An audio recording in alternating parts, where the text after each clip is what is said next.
ये कर्नल की बीवी वाला वाक़या जो आज हुआ है, इस पे दो किस्म के लोग सामने आएंगे।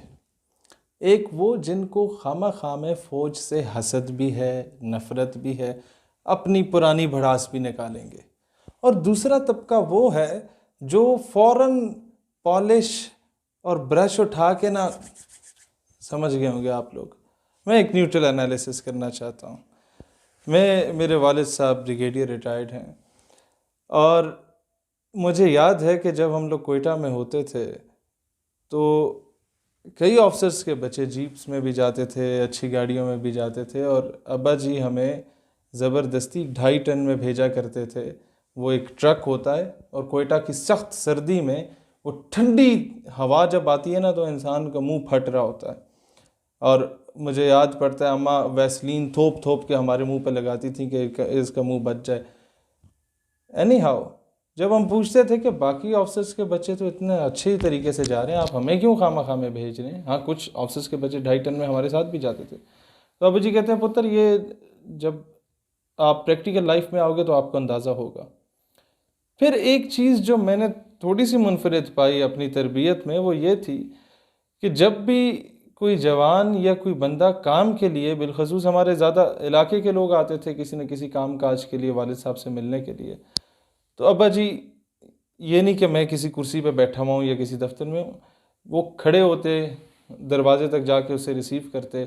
कोई बुज़ुर्ग होता था उससे पंजाबी में उसी लैंग्वेज में, कोई पठान होता था तो कोशिश करते थे मेरी वालदा क्योंकि पठान है तो पश्तो में थोड़ी बहुत बात कर लें।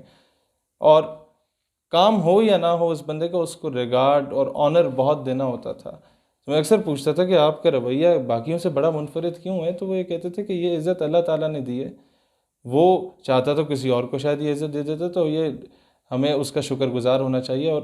और कुछ इंसान किसी को दे या ना दे, कम से कम एक अच्छा अखलाक और अच्छा किरदार ज़रूर इंसान अपना शो कर सकता है।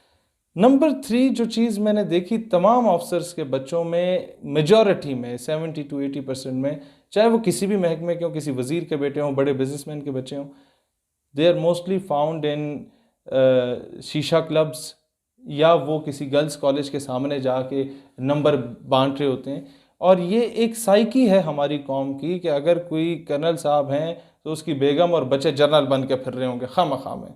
स्कूल में भी तड़ी दिखाएंगे सबको, कॉलेज में भी तड़ी दिखाएंगे सबको, हम जी फलाने के पुत्र हैं। और अगर कोई वज़ीर का बेटा है तो वो ख़ुद को वज़ीर आज़म समझ रहा होगा खुद ही।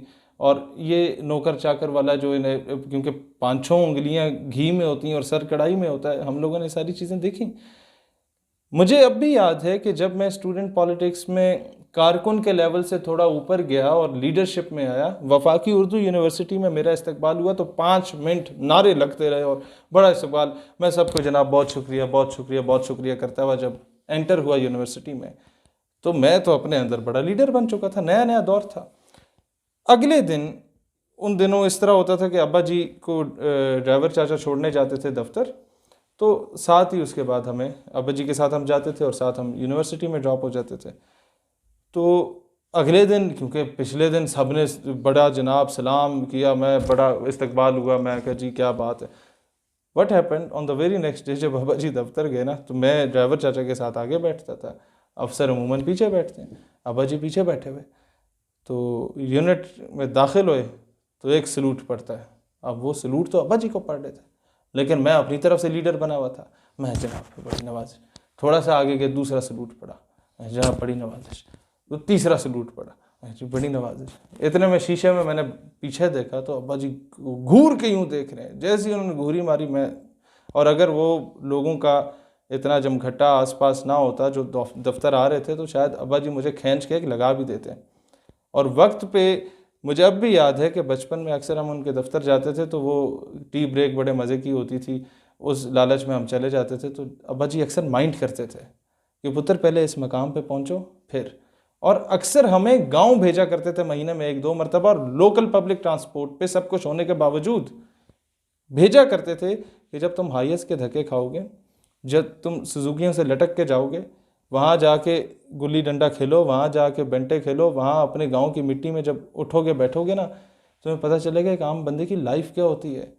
वरना जब मैंने रिटायर हो जाना है पुत्र, तो तूने तो ज़िंदगी में धक्के खाने हैं। तो मैं समझता हूँ कि हमारे अगर सिर्फ अफवाज की बात की जाए तो ऑफिसर्स और जवान बॉर्डर पे बेचारे जाके शहादतें दे रहे होते हैं, और यहाँ पर बच्चे जो हैं वो बिगड़ रहे होते हैं, क्योंकि तरबियत का जो एलिमेंट है वो बहुत कम पाया जाता है, क्योंकि वो फोकस नहीं कर पाते बच्चों पे। और यहाँ से फिर बेगमात भी ज़ाहिर है स्टार प्लस देखेंगी, और स्टार प्लस की साड़ियाँ अपने हस्बैंड से जो है वो मांगेंगी। उन्हें ये नहीं पता होता कि वो आधी तनख्वाह तो टैक्स में कट रही है, बाकी की तनख्वाह कहीं और जनाब आपके जो रिटायरमेंट के बाद आपको कोई घर शर मिलता है उसमें कट जाती है।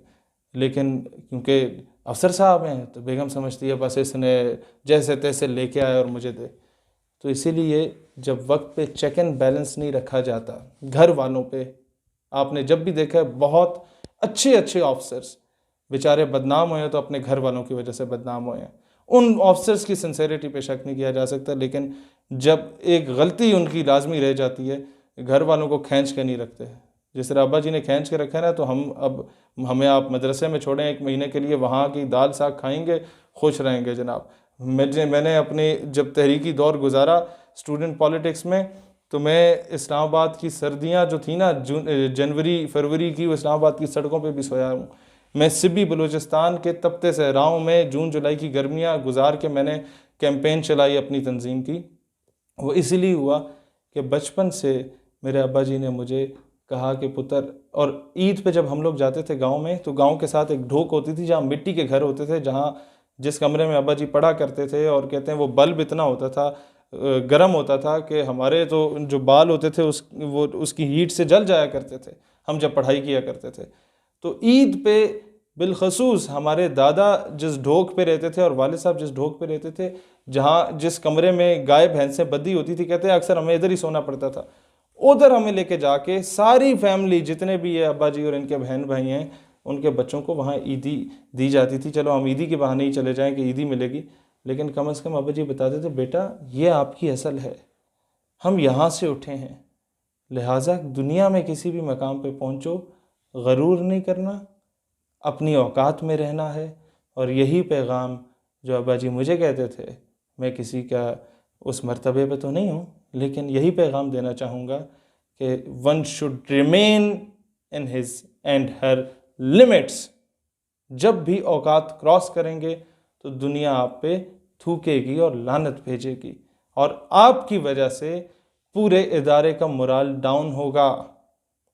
इसीलिए मैं कौम से भी कहता हूँ, रिक्वेस्ट करता हूँ, अफवाज पाकिस्तान का मोराल हाई रखें, और ये भी कहता हूँ कानून नाफिज करने वाले इदारों से कि इस औरत ने जो हरकत की, वो जो बेचारा वहाँ पर पुलिस का बंदा था या कोई सूबेदार साहब थे, उनके साथ जो बदतमीज़ी की, उनको कड़ी से कड़ी सज़ा उस खातून को मिलनी चाहिए।